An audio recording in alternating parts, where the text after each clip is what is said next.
Hello, আসসালামু আলাইকুম। সবাই কেমন আছেন? নিশ্চয়ই সবাই সব খুব ভালো আছেন। একটা ভিডিও নিয়ে আসলাম ছোট একটা।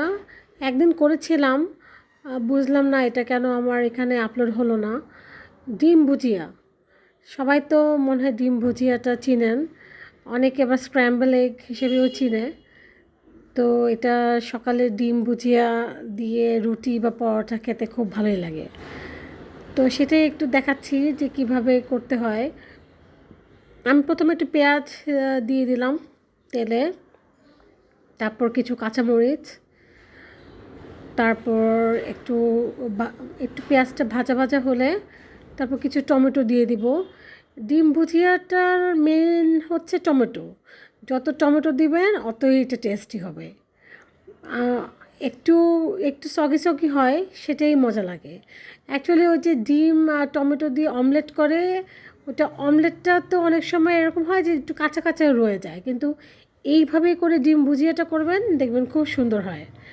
একদম ঝরঝরা একটা মানে টেক্সচার আসে, ভালোই লাগে আর কি খেতে, পরোটা বা রুটি দিয়ে।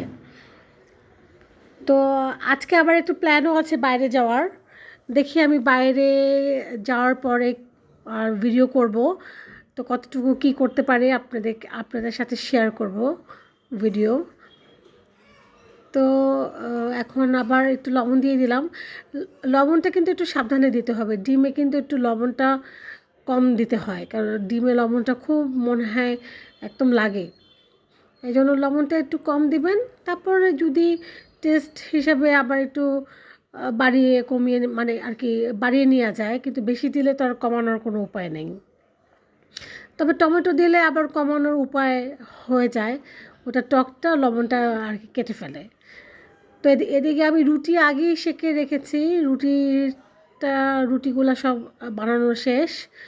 ওই দিকে চুলায় চা দিয়ে রেখেছি। চা ছাড়া তো আমার সকালে আবার হয় না। তো এখন এই জন্য ডিম ভুজিয়াটা লাস্টে করলাম, যে ডিমটা আবার একটু ঠান্ডা হয়ে গেলে তো ভালো লাগবে না খেতে, তাই গরম গরম ডিম ভুজিয়াটা দিয়ে খেতে ভালোই লাগে। তো দেখেন এখন পেঁয়াজ টমেটোটা দেওয়ার পরে একটু লবণ দিলে হয় কি টমেটোটা নরম হয়ে যায়।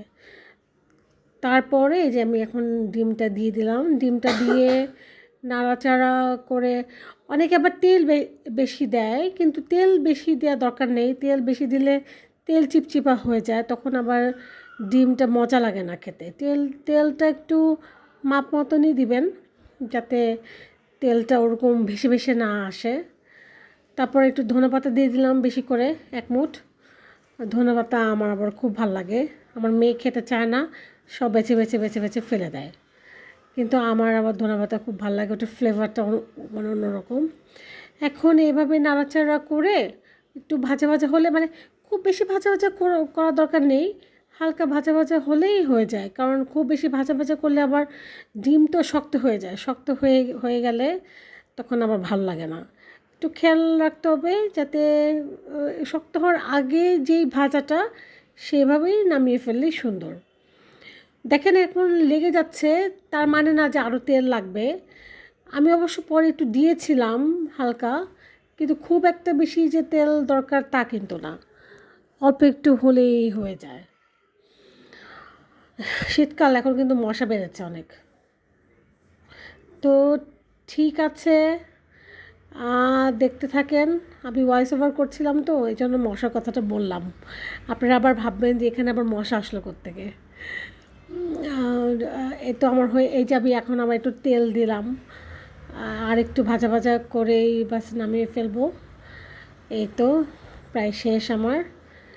তো সবাই ভালো থাকবেন। আশা করছি ভিডিওটা ভালো লাগবে। ভালো লাগলে একটা লাইক দিবেন, কমেন্ট করবেন, সাবস্ক্রাইব করবেন, শেয়ার করবেন। ঠিক আছে, ভালো থাকেন সবাই। ওকে, আল্লাহ হাফেজ।